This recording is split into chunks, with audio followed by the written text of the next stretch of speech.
years old, I left a very demanding job in management consulting for a job that was even more demanding, teaching. I went to teach seventh graders math in the New York City public schools. And like any teacher, I made quizzes and tests, I gave out homework assignments. When the work came back, I calculated grades. What struck me was that IQ was not the only difference between my best and my worst students. Some of my strongest performers did not have stratospheric IQ scores. Some of my smartest kids weren't doing so well. And that got me thinking, the kinds of things you need to learn in seventh grade math, sure, they're hard. Ratios, decimals, the area of a parallelogram. But these concepts are not impossible. And I was firmly convinced that every one of my students could learn the material if they worked hard and long enough. After several more years of teaching, I came to the conclusion that what we need in education is a much better understanding of students and learning from a motivational perspective, from a psychological perspective. In education, the one thing we know how to measure best is IQ. But what if doing well in school and in life depends on much more than your ability to learn quickly and easily? So I left the classroom and I went to graduate school to become a psychologist. I started studying kids and adults in all kinds of super challenging settings. And in every study, my question was, who is successful here and why? My research team and I went to West Point Military Academy.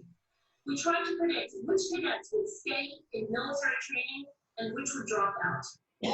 We went to the National Spelling Bee and tried to predict which children would advance farthest in competition. We studied rookie teachers working in really tough neighborhoods, asking which teachers are still going to be here in teaching by the end of the school year. And of those, who will be the most effective at improving learning outcomes for our students? We partnered with private companies asking which of these salespeople is going to keep their jobs and who's going to earn the most money. In all those very different contexts, one characteristic emerged as a significant predictor of success. And it wasn't social intelligence, it wasn't good looks, physical health, and it wasn't IQ. It was grit. Grit is passion and perseverance for very long-term goals. Grit is having stamina.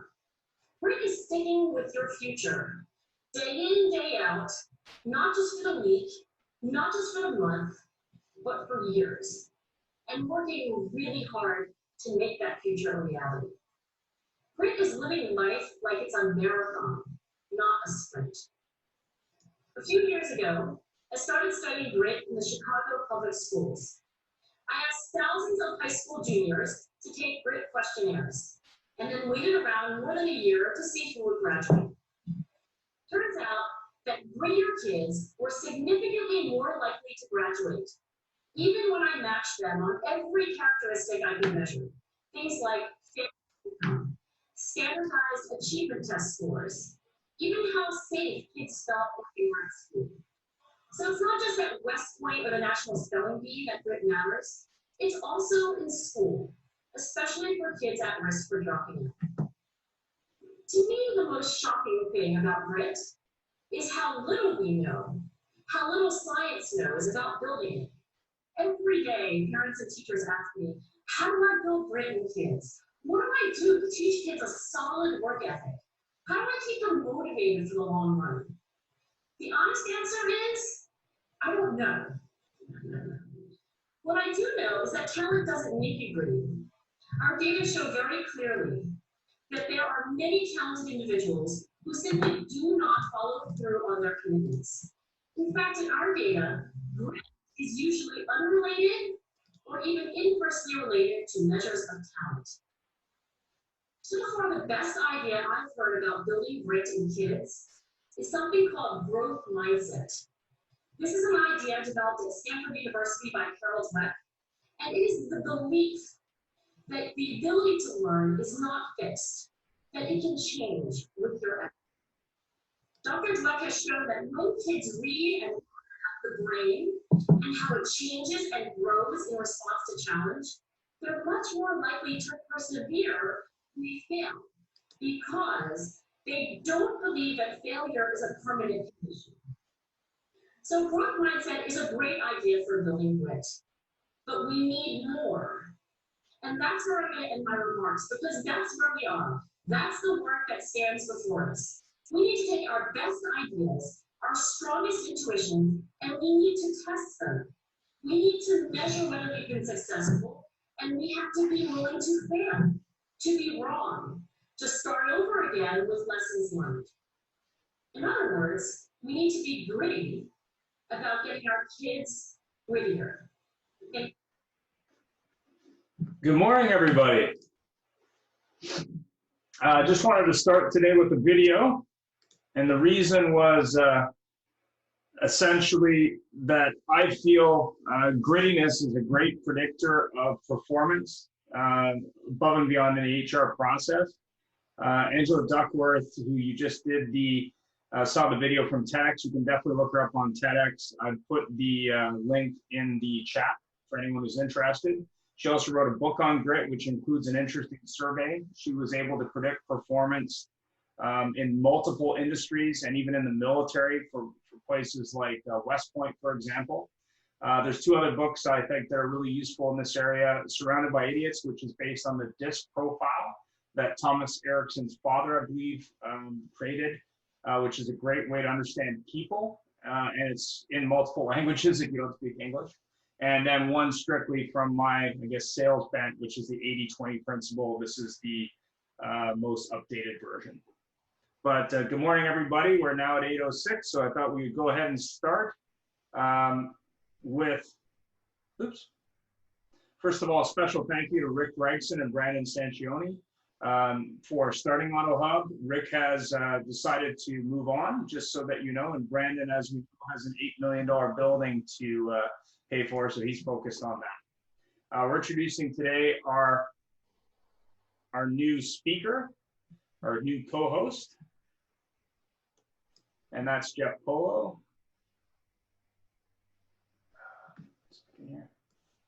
Having some technical challenges here. Hello, everybody. Hello, Jeff. Just give me 1 second here. I have this. So there we go. So Jeff Polo is our new co-host. I've known Jeff for a number of years, and Jeff has a lot of industry experience. And I just wanted Jeff to introduce himself. So let me just go to that. This was going to give me challenges.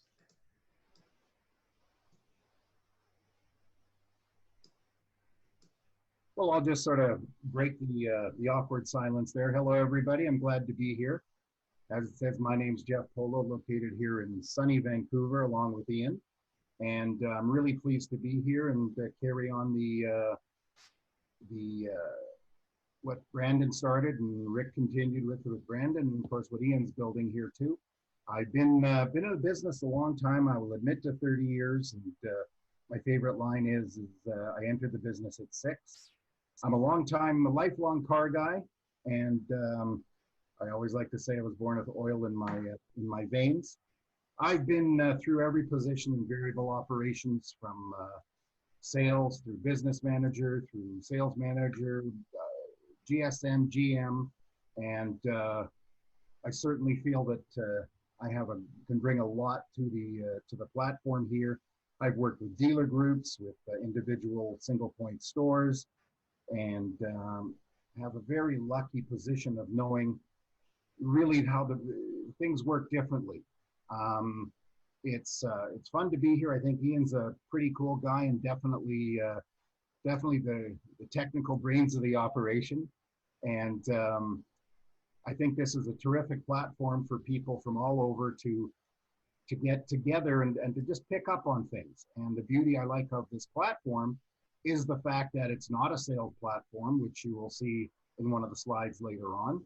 And it's a place for people who've done well at what they've done can share ideas without judgment, without anybody thinking that buy me or anything else. So frankly, I'm quite excited to be here and very much looking forward to it. Thanks, Jeff. So housekeeping items for AutoHub. This is our meeting, not my meeting or Jeff's meeting. Please mute or unmute yourself. Click raise your hand and we'll be happy to call on you. I'm going to be moderating the chat box and doing everything behind the scenes. There's a wealth of knowledge on the call, so let's share ideas and respect each other's time. We ask on AutoHub participants to be open to sharing ideas and be okay with others using them. Absolutely no selling, please. Open discussions with a focus on improving business. We value your input. Speak up, bring value, brainstorm ideas, ask questions. Be respectful for everyone's time. We are all busy professionals. Stay on topic. Challenge our speakers. Bring value and content that can help you. Vendor Speak is on Fridays. Visit AutoHubClub.com for more details on past sessions. We will be adding recordings in the near future as presenters provide them. Vendor Speak is open to all past AutoHub speakers. Reach out to me to coordinate scheduling and discuss best practices for Vendor Speak sessions. I can help you get more people in those sessions and more importantly, give you feedback as well. Also, we're always interested in listening to AutoHub members to make everything better, be it the Monday sessions or the Friday sessions. Week 13, Automotive Human Resources, Part 2. We have two speakers. We have Paul Iacovazzi, hopefully I pronounced that right, from the Auto Trainer, and we have Sandy Zanil back from beautiful Florida to talk more about HR and best practices. And I'm going to let Jeff go ahead and introduce Paul. Thanks, Ian. Well, I'd like to obviously introduce Paul Iacovazzi. Paul is a very interesting and unique individual in our business. Paul has been he's been in the car business a long time, not as long as me, as you can tell by the hairline, but he's got a wealth of knowledge. And a while back, he decided to figured it was time that a way to bring trained salespeople to dealerships and actually train them in standard process, sales process, so that when they got to a dealership, they weren't suddenly overwhelmed with this, you know, oh my God, what do I do? And of course, even though we're in a world where dealers do a lot of training in-house, there's a lot missing, and sometimes there's still those people that just say, hey, here's a list and go get it. So without further ado, I'll introduce Paul, and Paul, tell everybody else a little bit more that I haven't touched on. Oh, wonderful, Jeff. Well, thanks very much. The cool thing about this is Jeff actually was there right from the beginning with me. Started selling cars back in 1988. And back in 1988, there was no training. I was shown the inventory. I was given some keys. Here's the D plates, go tour. So a sink or swim, taking like a little baby, throwing him into a swimming pool, and either you got to the other side or you're drowned. And sadly enough, today, even though the training is better, we still have a little bit of a wild, wild west mentality. And a lot of the managers simply don't understand the importance of ongoing training. So 7 years ago, I developed a program called the Auto Trainer. I spent 20 years in management. And I just felt 7 years ago that we were really not helping some of the newer people coming into our industry. Because as you know, Jeff, back in the 80s, you didn't really hire someone unless they had experience. Unless you had really good sales experience or you had car sales experience, it was really tough to get into our business. Well, that's changing, of course. And 7 years ago, I noticed a change. But one thing I did notice also was I didn't have time as a sales manager. I was stressed. It's all about the numbers. And I just simply didn't have time to train and coach and mentor the upcoming candidates. And so I came up with this light bulb idea. And basically, I twisted it a little bit to also understand that I could not only train these new people, but also get them placed through my connections. So it is now 7 years later. I've trained 1,200 people. 267 of them are top performers. And here's one of the concepts that I preach. And I'm going to actually give Blair Upton from Buick GM, if you know Blair, I'll give him credit for this. Cash. K for knowledge, A for attitude, skills, S for skills, and H for habits. So that we got to formulate a game plan to get these guys and girls from the ground up. So again, the fundamentals, the trail to the sale, and sticking with the process. Terrific, terrific. And Paul, as you said, I've seen it hands-on and I know how it works. And would you agree with me as well that you're seeing less of a turnover of these people that have come out of your program at dealerships versus other ways? Yes. What happens typically is they start slow. And the reason why they start slow is because they're not trained at the beginning. Even though they've taken the training program, there's that little, they're on speed dial at the very beginning because there's so many things going on. The hardest problem they're facing is confidence, overcoming objections. You know, how do you deal with just looking? And so once they get over that little bubble and they start to understand that the same objections come every time. It's the same thing, just looking around. I don't want to be, you know, hassled today. Well, if they get past that and get the customer away from the car and get the customer talking and build the rapport, the relationship, then they start to understand the importance of following through with the cycle. So I've trained, as I mentioned, 1,200 people, and I'm proud to share with you that most of the people I've trained actually come from no sales background at all. I actually love hospitality background. Here's a young gentleman, Kurt Committo, who took my program 1.5 years ago, 19 years old. I don't even think he shaves there, Jeff. And he came all the way from Chilliwack. For those of you guys know Derek Brown, paid for Kurt's training. He drove from Chilliwack, which is an hour away from Vancouver, every day to take my course. Back then I was doing it live. This gentleman sold 176 cars in his first year. And he's just rocking and rolling. And he fully understood the importance of following the sales cycle. Start off a little slow, and they typically do 5 cars, and then 6, and then 7. But once they get past the 3-month mark, then they start to really understand the importance of following through, and they get hungry and they start making money. And that's where the ambition and the drive take over. The next person on there is Tiffany Kwiatkowski. Tiffany, I love this young lady because she's very shy. She almost didn't take my course because she didn't feel she had the confidence. I talked her into my program. I gave her a couple of days for free. I said, well, just sit in and see if you like it. And after 2 days, she was hooked on it. She's now one of the top performers with Subaru. And she won a contest, and I'm very proud of Tiffany. In her 3rd month at Subaru, she won a 6-point presentation contest, competing with guys and girls that were there 10 years. And all she did was go in there and just follow my 6-point presentation, which was to interact with the customer, engage the customer rather than go into the technical aspects of the car. Because a lot of these guys and girls get lost with too much information. So Tiffany kept it simple and did a 5-minute walk around and won a $500 award for her presentation. And the next person is my pride and joy, my son, Roman. So Roman's been in the car business 5 years. Again, Roman started slow, and he's just one of these young fellows that was 19 at the time. But you can see those little stickers there, Jeff. Not bad, eh? Those stickers represent 22 stickers in 1 month. He broke a record for Destination Mazda. So 155 cars in his 3rd year. And now going into his 5th year, he's on his way. And he's sold over 100 cars every year. And the wonderful thing with Roman is he's a great listener. He's not really big on talking. And by his biggest success, and I'm proud to share with you, 99.6%, ladies and gentlemen, on the CSI, Mazda Canada, #2 in Western Canada, #1 in all of Canada.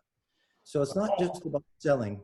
Well, I got a question from one of our attendees. How much do you justify for a training budget in a dealership? I know training is important, but is there too much or too little of a budget? What's a good amount for a person or a dealership? It's from Melinda. Well, I noticed that John Latka is on there. Thanks, John, for joining. And so John and I have formed this wonderful relationship actually through LinkedIn. We're big on training. You know, that's probably one of the hardest things to understand is people don't understand the importance of investing in your people. And here's the biggest hurdle I think a lot of people have is I want to invest in my people, but then if they get too good, they'll leave, right? Oh, we're too busy, we don't need training. So they have to find this fine line at their dealership. And in the end, to me, training has to be an essential part because today, especially with COVID, yes, we're not going to hire as many people, but they're going to come back eventually. And when COVID opens, we all know, I think most of the dealerships are running with 2 or 3 less salespeople today because they don't need as many. But once COVID opens up and people start to come back, who are we going to get into our dealerships? Well, we're going to get new people. And that's where we have to start investing again. So to me, it's not an expense, it's an investment. And it has to be continuous, not just, you know, a one-shot deal. Because I noticed one thing with these new people, they need time, right? So what kind of, I guess, feedback are you hearing from the dealers that you work with, or dealers in general, about, you know, what they feel is a obviously, you know, selling on the call, but what they feel is why they don't want to train people, for example. Why they don't want to invest in their people, or why they don't want to train? You know, a lot of them, I'll tell you a quick story, and I won't mention this gentleman's name, but he was an owner of a dealership. He's now retired. And I went into the pitch my training. And he goes, Jacobazzi, why should I train these people? They're just going to get good and leave. And I told him, well, what if they get good and stay? What if they become assistant managers and then managers and then general managers? Why wouldn't you invest in your people and take that opportunity? So I ended up actually training 2 of his people. And one of them, Alex Wang, is still in the business. I think it's 7 years later. He's selling actually high-end cars. And the other gentleman is Jerry Chen, who works at Company of Cars. Now, the other 2 fell away. So it's all up to them. You know, I always tell this story where I can train 3 people in a group. One will be fantastic, one will be average, and the other one will probably fail. You'll probably get a call on a DUI or MIA, missing in action. It happens. We can't control that. Our whole goal, I think, is to improve these people and constantly train. Because in the end, just because they've taken a training course and they're left alone, it's not going to work. So constant training is very important. And have a reason every day to do something with your staff to train.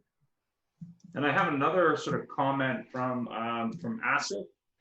If they leave, that means you've trained them well to succeed and grow. If they say that means your training has also retained them. Both have a positive. So that's just a really good endorsement from Asif Frenji, who's on the call.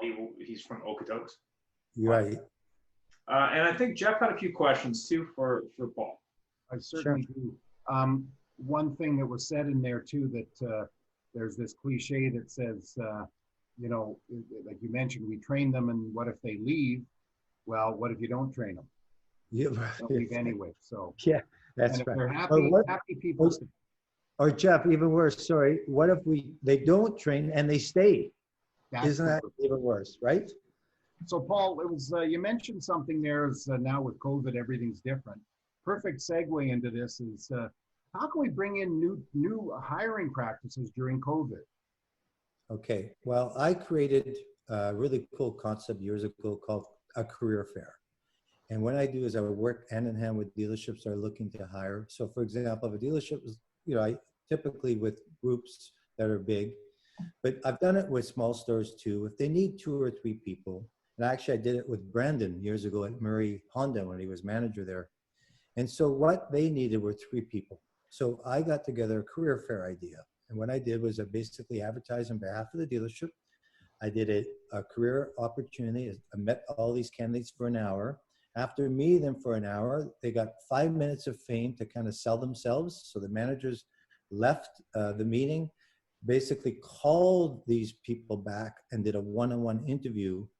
And it was very, very successful. Now, the same problem though, if you hire 3, One's going to be great, one's going to be average, and that third person, that's where the sticking power, they are usually a little bit slower to understand it, even though they've been trained the same. And some of them just don't have the drive or ambition, or the 3-month hurdle we talk about, the sticking power to stay. I've now changed it because of COVID, and I'm actually doing this program with a Zoom. So it's wonderful because we can now use Zoom as a platform to train and to hire. And it's the same idea. What I do basically is create a career idea, career fair, so people can come on a Zoom. We can actually meet them through Zoom, explain the auto industry to them. And what I do basically in this career day is just explain to people the wonderful benefits of the auto industry, because a lot of people still think, it's a hard business, you've got to be aggressive, you've got to always be closing. Where I teach them the opposite. I say, you don't have to be ABC, always be closing. It's all about NBC today, non-business conversation. So that people coming into our industry don't need to be a top salesperson from another industry. They can start off at the ground running, and I always compare it to an apprentice, right? So that they start slow, just like a good apprentice. They start off with the oil and lube, and they work their way into transmissions and brakes. Well, it takes 4 years, in my opinion, to become a sales professional. So we're looking at this wonderful picture of young Roman who's on his way. It's getting past the 3 months. So this career day Zoom idea is a wonderful, effective way to bring new people into our business and to also educate them about our business, because they still think, Jeff, we walk around with white pants, white shirt, and a toothpick in our mouth trying to close sales, right? There's still a little bit of that still lingering from the 70s and 80s. And you were there and I was there in the 80s. So we all know, right? So I wasn't there in the 70s. But you were there in the 80s. So Yeah. Paul, And also, I think John was, right, John? no. Yeah. Well, as young looking as I am, the fact of the matter is, yes, I was in it in the 70s. Yeah. Yeah. So very interesting how you entered into this.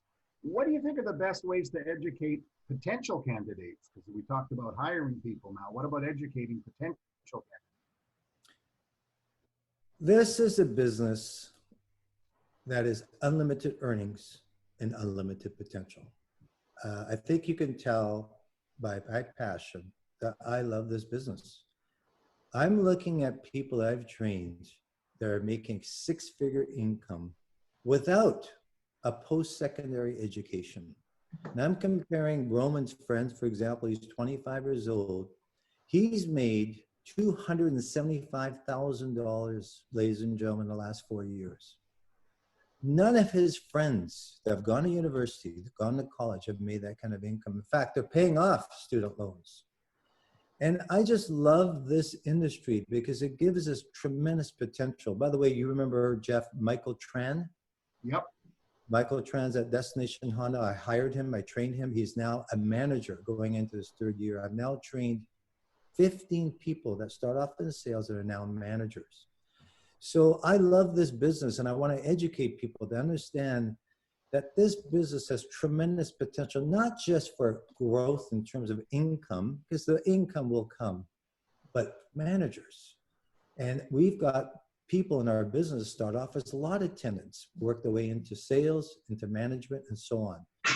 So I want to educate, and that's why I have these career day events, because a lot of them still think that they have to be aggressive, that they have to close everybody that walks in the door. Not so. And I think the bottom line is that we have to bring more of the new people into our industry and let them know that this is not a job, it's a career. So, you touched on this too, and it's very true. I agree with you. The fact that, we're in Canada here, so post-secondary education is a lot cheaper than in the States, and some of our friends in the States will certainly smile and roll their eyes at that, but they're still faced with crushing debt. And we provide an opportunity for people to grow. Mm-hmm. What do you think after you're finished with them? What can the dealership do, or a dealership do, to coach these people towards success? Coaching, training, mentoring, support. The old days of managers sitting at a desk waiting for the deals to come, that's over. The managers have to buy into training, have to get involved, and it has to go from the top down. Because if they don't understand the importance of ongoing training, and again, especially with the new people, you know, the old days, 1988, you guys, it was a street smart versus book smart. I survived, and I'll tell you how I survived. I watched the pros around me. Now today, the pros are busy. The top three guys aren't going to help the new guys coming into the business. So very important to not only hire these people, but commit to training ongoing and maybe have a platform, a regular platform. You know, I love a lot of these managers. Oh yeah, we train all the time. I said, really? How often do you train? Oh, every Saturday morning we have a training for half an hour. Oh, that's beautiful. What are you going to learn? You know, motivation and inspiration and weekly meetings is great, but ongoing training and have a process set up. And I understand managers are busy, and that's probably one of the hardest problems in our business is they just don't have the time. They're stressed. And quite frankly, a lot of managers don't like training because they're not very good at it, right? They hate that. Paul, I greatly appreciate your input here. Obviously, we appreciate you attending. Do we have anybody with questions for Paul or anybody here so far before we switch gears? Does Pamela Phillip, do you have any questions? Pamela? No question. I just was making a point that I don't think dealers hold themselves accountable enough as to why that person left, why that person failed. What did we do wrong? Right. How did we fail them? Because I think Sandy said last week that even women in the industry, 98% leave. I think I could be quoting that wrong, but what do dealers have to do different to keep their people? And I don't think they're really looking at that. That's a great point. And you know, to your point, is Sandy wants to speak? Sorry, I didn't mean to cut you off, Sandy. I'm patiently waiting. Well, you know, that's a great point though about women. We don't have enough ladies in this business. And I can tell you, I started off in 1988. There were no women in our business. There were either business managers or receptionists or accountants. It's changed a little bit, but not as much as we like. Think about real estate. It's probably 50 or 55% are women. We need to get that bar raised. And so how do we bring, and maybe we can get Sandy involved, how do we bring women to our business? Like look at Tiffany.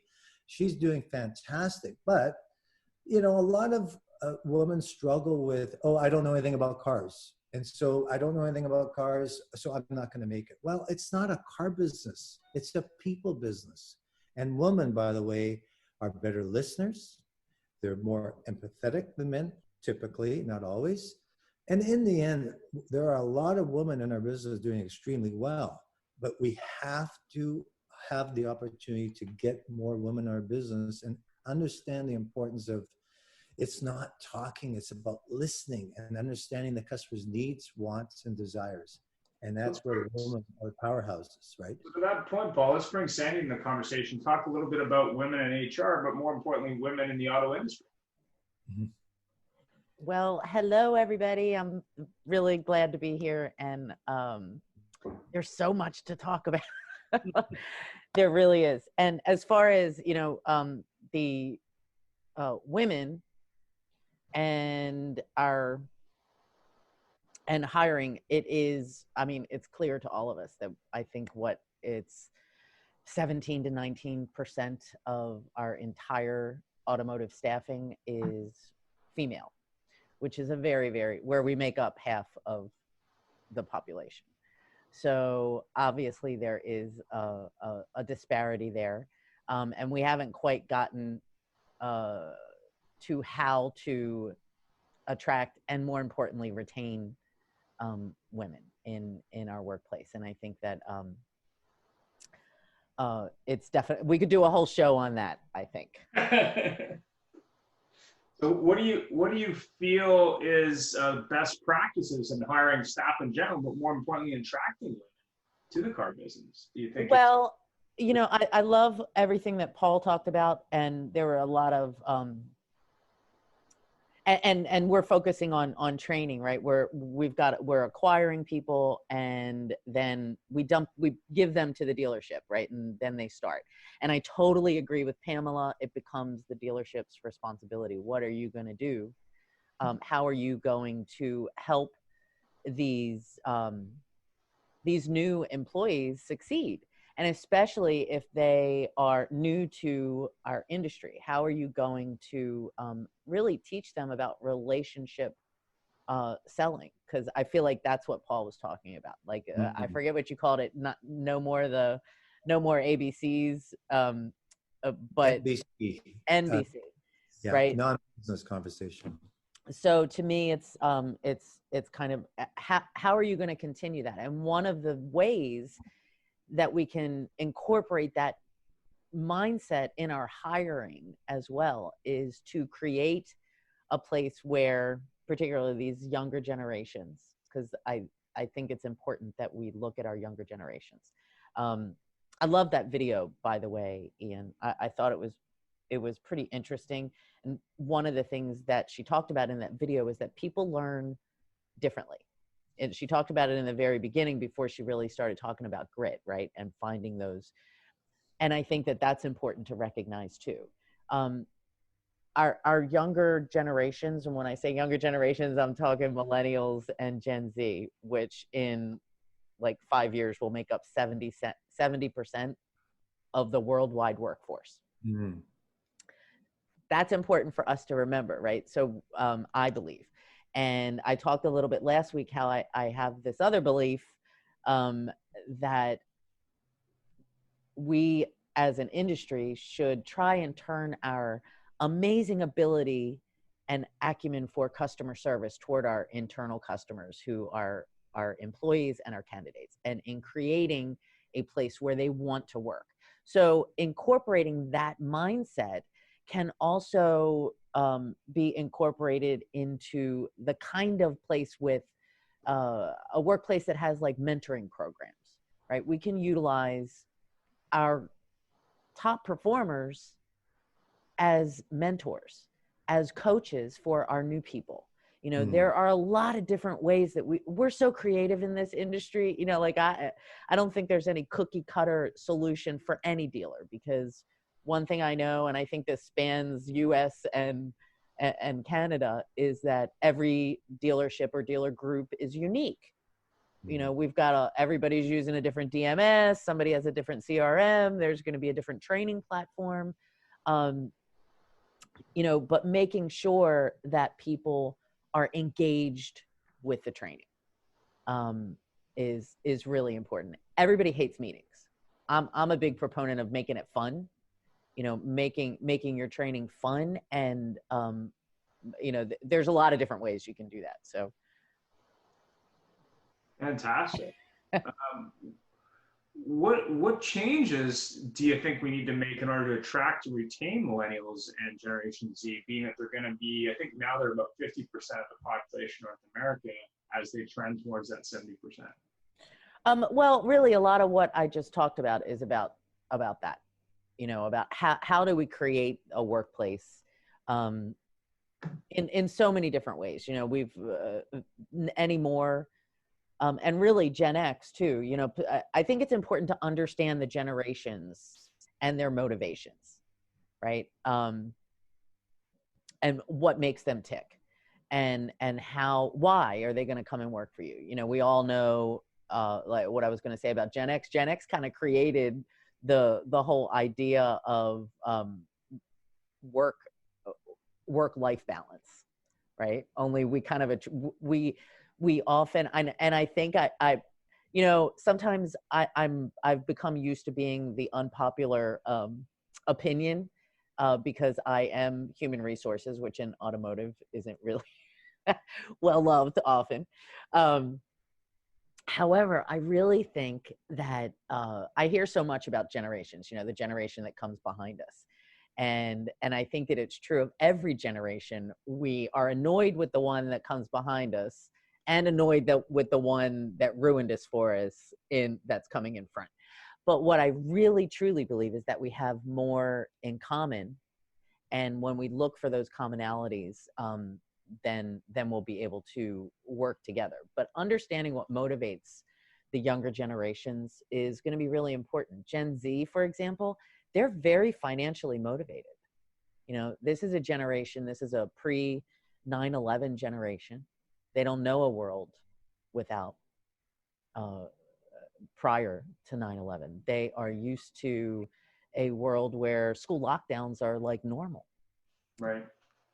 Question from Tiago. Oh, How important is it to find a reason why to each of the people working in a dealership? I think I got that right, Tiago. Maybe you can clarify. wait a minute. Tiago, Yeah, it's mainly people do things based on what.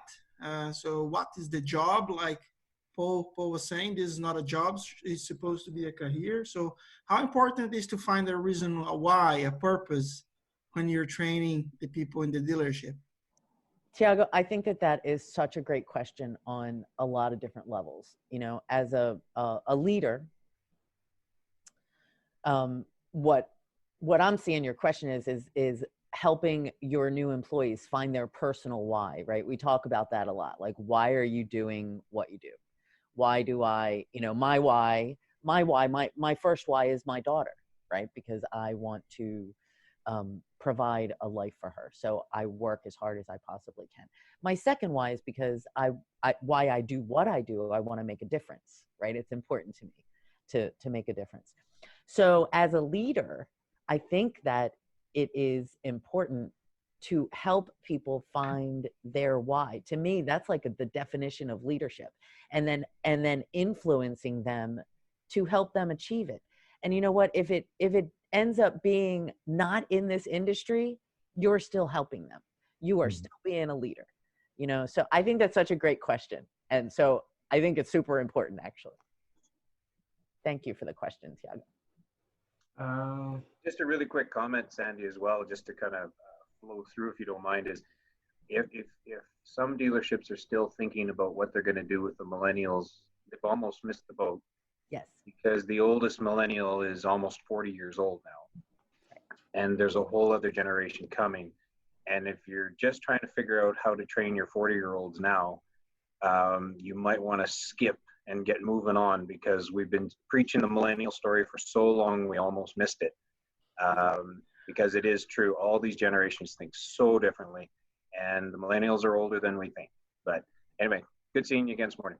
You too, Barry. And I think that is a really astute comment and very, very true. You know, there's a quote that I often use, and it's funny because it talks about, you know, you think that the quote is talking about millennials, right? It's a whiny generation, and, you know, come on, work hard and get out of your parents' basement and you know, get into the world. And I've never played or talked or you know, recited this quote without people thinking that it's about millennials, when in actuality it was written in 1993. It's a Newsweek article from 1993 that was written about Generation X.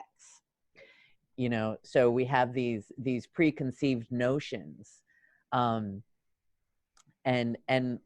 you know, I think I said last week, I feel like our industry, if we need to be and become the top choice for the top talent, which actually there is something I wanted to say. You know, Paul, everything Paul talked about, he brings these great candidates, right? And then it's up to the managers, the hiring managers, to interview them. And I think that is also a piece that we often miss. We don't train our managers how to really interview a candidate, how to get down to the, you know, it's called behavioral interviewing. And in some industries, you know, that's passé, but it's my belief that behavioral interviewing for our industry is where it needs to be, digging deeper, and also looking for those things that you can't teach. You know, I mean, just ask yourself how many of your managers actually do the following things. Do they prepare, take at least 10, 15 minutes and prepare for each interview? Do they look at the resume, figure out what questions they are going to ask this candidate that's coming in? Do they do those two things? Because if they don't, it's possible that you need some training for your managers to help them be able to identify the best candidates for your store. So I have a question from Pamela. What do you mean by digging deeper? Maybe you can give us an example. Sure. By digging deeper, behavioral interviewing starts with a question like, tell me about a time. When you are asking questions like that are a candidate can give a yes, no answer. And even when they give an answer, ask some more. Well, tell me about what that looked like. Like, if somebody gives you, ask the who, when, why, where, and most especially tell me what you learned. One of my and I'm a big proponent. I like to have a knockout question when I'm interviewing people. And what I mean by that is a question that is really like a make or break one for me. And for me, my personal one is, tell me about a time you made a mistake. And if the answer is, you know what, I can't think of a time I made a mistake, then I pretty much they've gone down in my estimation of how good they're going to do at the job. And then when they tell me about a mistake that they made, I want to know how they fixed it and what they learned from it. So that's does that answer the question, Pamela? Thank you for the question, to what I mean by digging deeper. One thing. Yes, that was great. Thank you. Sorry. I want to make a point, Ian, if I can, and Jeff, about millennials, if you don't mind. Yep. So I asked my 25-year-old son, Roman, to give me a definition of some of his friends and some of his motivated friends. So I don't even want to talk about millennials. I just want to talk about the people in his age group. And so here's what he wrote. Some of my millennial friends believe everything they desire will come to them instead of working hard for it. Some of my millennial friends think their natural intelligence will get them into a workplace without any effort. And they have a lack of drive or ambition. Then he wrote, some of my motivated millennial friends, never satisfied with where they are at, and they believe they can accomplish more, willing to put in the extra hours and efforts to hit their targets, and always willing to learn and accept the reality that they don't know everything yet in their respective field. So to me, it's a mindset. And maybe sometimes we have to forget about, like we talked about, the millennials are now up to 39 or 40 years old. Maybe it's just the individual themselves. And how do we get these people motivated? How do we get them drive and ambition? And what gets them going? Where do they want to be? And how do they want to get there? And I've always taught Roman right from the ground up, it's going to take you 4 years to be a sales professional. It's not going to happen overnight. But if they put the time and effort in, they'll get there. And so I thought I'd share that with you, because some of his friends are doing really great, and some of his friends are sitting at home, vaping, watching Xbox, and they don't care, right? Here's where Paul and I are, while Paul and I, like, the first conversation we had lasted 2 hours long, but here's where I'm going to go back to avoiding putting generalizations on an entire generation, because I think that can just be attributed to people. Some people in just in general, so if we're hiring some of those people, it's up to us to help to motivate them, to find out what their motivations are and help them be successful. And it is true, NADA here says, it takes 3 years for a salesperson to reach their highest potential. Yet Mhm. across the board, turnover in sales is, the average tenure is below 3 years. So what are we doing wrong? It's not them. It's us.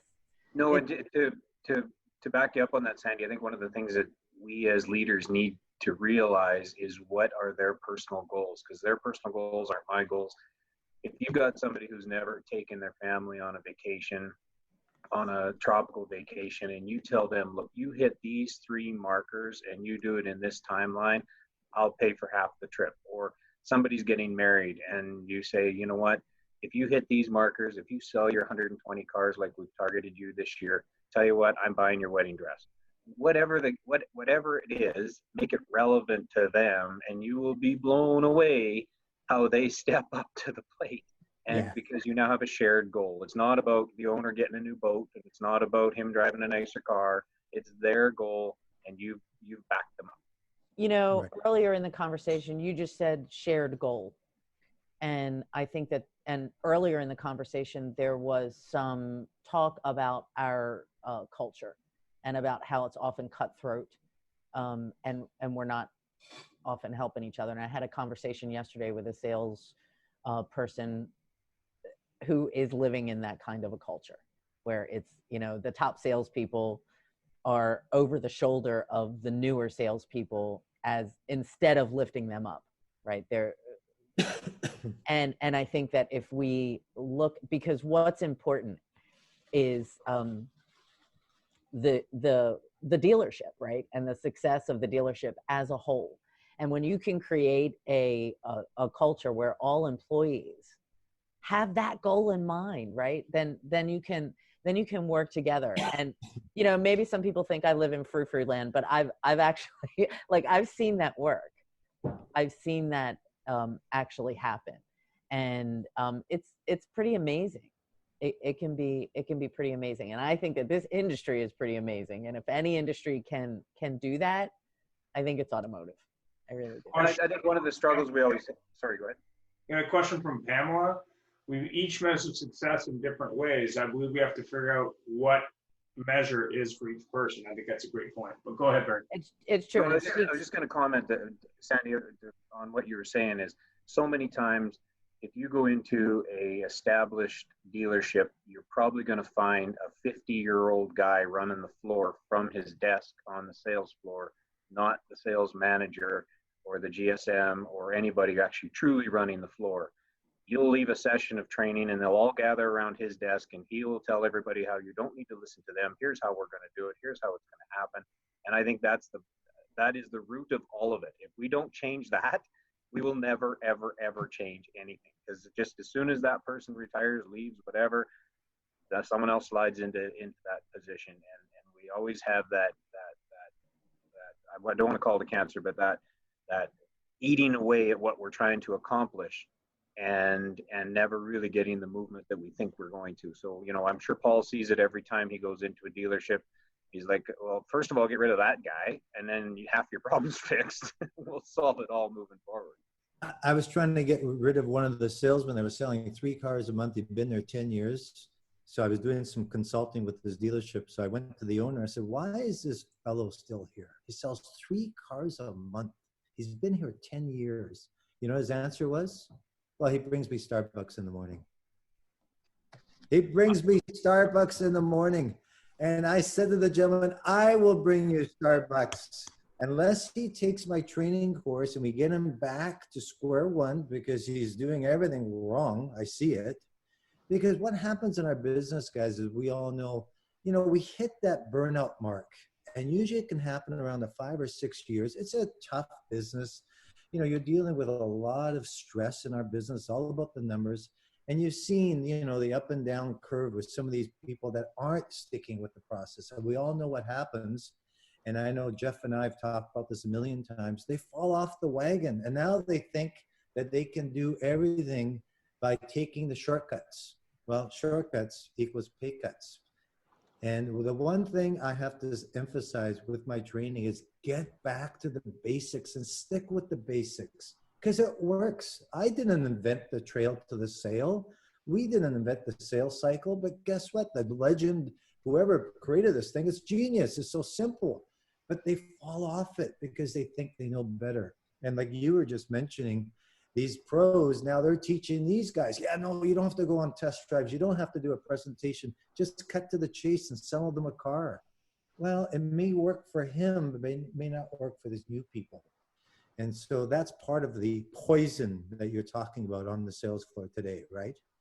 Well, there, I'm going to jump in here because there is another kind of poison that that I see often, and it was in the conversation. There's bad behavior that happens to our top performers, with our top performers, right? And we often ignore behaviors that really are not in line oftentimes with our employment laws, and also with the idea of the highest and the best for the dealership as a whole.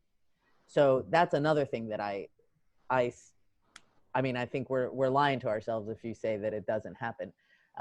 Where there's bad behavior that will be accepted because that person sells 35 cars a month. And I do want to bring up a point here that you made too. You mentioned this a while ago, and then Paul touched on this. And a lot of the challenges, and tell me what you think, that I think people who've been doing this a long time, the 50-year-old guy with the 55-year-old manager in the background, with these new people coming in, you mentioned work-life balance. And then Paul said putting the hours in. Okay, well, I'm really glad you brought that up, Jeff, because it is a thing. I don't think people in general want to work bell to bell anymore. There are actually, Paul and I had a bit of a conversation about this, that at some point, perhaps someone who's just getting going in their, in their career in sales is putting in all the hours and is willing to sacrifice having a family. And I think we all agree that, we spend more time at work. Even if you work just 40 hours a week, you spend more time during the day with the people that you work with than you do with the most important people in your life. So, and I think that millennials in particular, even though, like I said earlier, Gen X kind of invented work-life balance, the whole idea of it. Millennials and Gen Z are very, very cognizant of that. Not only that, they know how to, we hear this, work smarter, not harder. They know how to do that. They know how to take the technology available to us and work smarter and get the same amount done in a different way. And I think that that's important to remember. One big difference with Gen Z, for example, I have a Gen Z daughter. I will never forget the day that she had headphones on like me, listening to music, was sitting there doing her homework. And I was like, what are you doing? How can you concentrate? The kid got straight A's. I mean, so once I got over myself that she does things differently than me, and succeeds even better than I did, so we need to let them be who they are and give them ways. One thing I talked about with training, finding new ways to make it engaging, and that the learning actually happens. One way that I love to try and do that is through gaming, right? I'm a big proponent of bite-sized training in small little pieces, because who likes a meeting? Nobody. I don't know anybody that's, well, HR people, we'd like to go in and yay, teach me something. But learning really can happen if you find a way to make it fun, make it competitive with a leaderboard even. Anyway, there's a lot of things that we can do. Well, and if you're not making those changes, what you're going to have is, back when we were talking about the 70s and joking a little bit earlier, back then, we were like, the pay structure is based on the people we were hiring. They would get out of jail.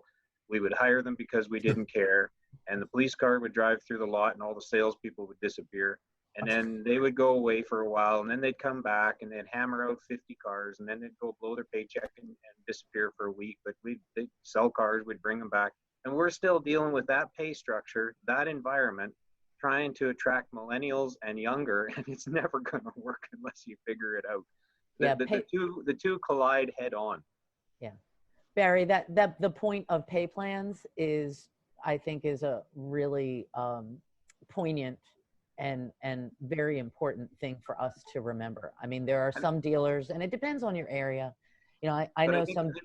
I think one of the things, Sandy, sorry to cut you off, but I think one of the things that we suffer in our industry is our pay plan is built around a personality type, not what your plumbing is.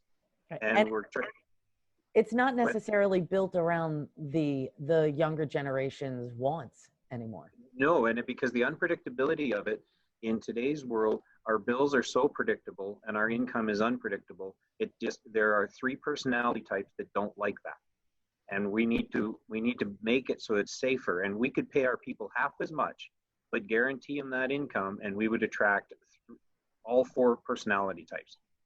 And I think to be successful, the modern dealership needs to almost have, here's your introductory pay. Once you've reached 80 cars a year, this is how we'll change it. Once you've reached 120 cars a year, this is how we'll change it. We'll reward you for your work.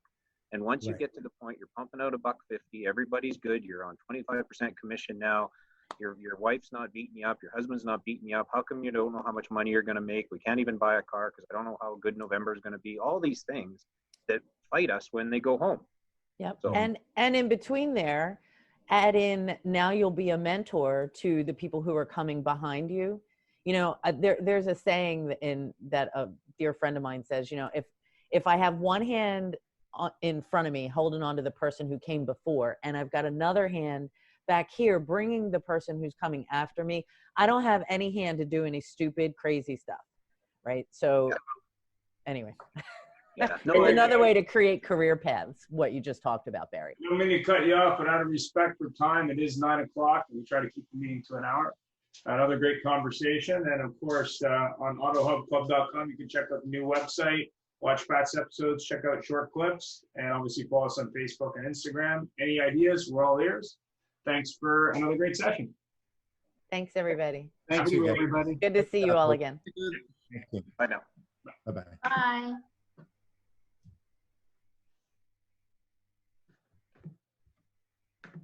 Ian, do you want to stay on for a sec? Sure. Oh, I left. And Jeff. I'm here. Well, I'm here. Am I still here? Yeah, No. you're still here. Hi, John.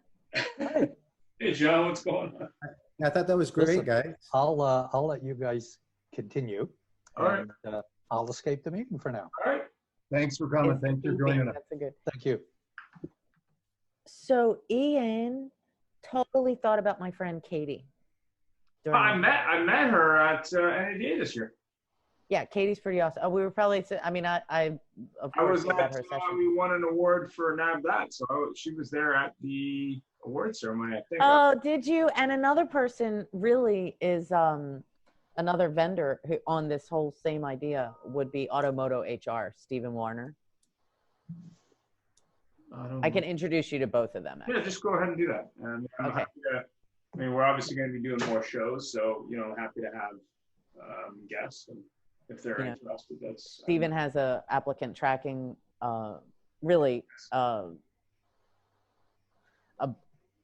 it's more of a management system. Okay. That also happens to have an applicant tracking, and it works in Canada too. Like when you choose, so that might be good for you. So I'll introduce you to Katie, who is what made me think of her, so that Jeff and Paul know, is when the conversation turned toward women in automotive.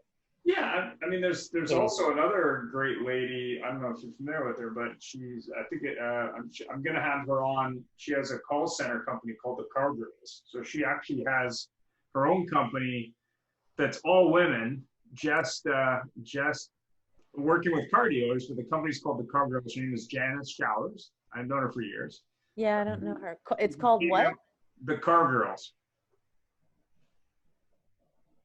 I'll introduce you to her. She's fantastic, but her whole focus is women calling customers. So all of her staff is women. She's a female-owned business. So she's like an outsourced BDC. Yeah, it's like outsourced BDC. Yeah, that's what she does. But Yeah, I mean, like that's cool. I feel like women get stuck in BDC, and feel like that's all we can do. Honestly, is the whole. Yeah, but she does more than that. But that's her thing. But there's also another girl in Toronto, and she does I think events at dealerships for new owners, but based on from a female perspective. Okay, well, it's possible that Katie might be able to add her perspective because Katie's research is really about customer experience. What she is a customer experience expert. Okay. And did you hear her talk at NADA? No, I didn't. I was working a booth, so I didn't hear anybody. Okay, she, I mean, she's pretty amazing, and her research is very important for dealers, and it can add to. It's not just about how we treat our female customers, because that's why she started doing this in automotive. I mean, she was a trainer for Celebrity, Cruise Line. I mean, like she was their top inspiration officer, and her own experience walking into a car dealership and how she was treated is what made her come to automotive. She had to go to 7 before they said before somebody didn't say, "Where's your husband?" Yeah, I mean, you're familiar with the owner or the former manager owner of Fiat of Austin? Say that again. The former manager owner of Fiat of Austin. She was one of the first women to not only build a sales force around women, she also was the first, I think, to sell over 150, I think it was 150 or 200 Fiats in a month. Yeah. Which, is a lot.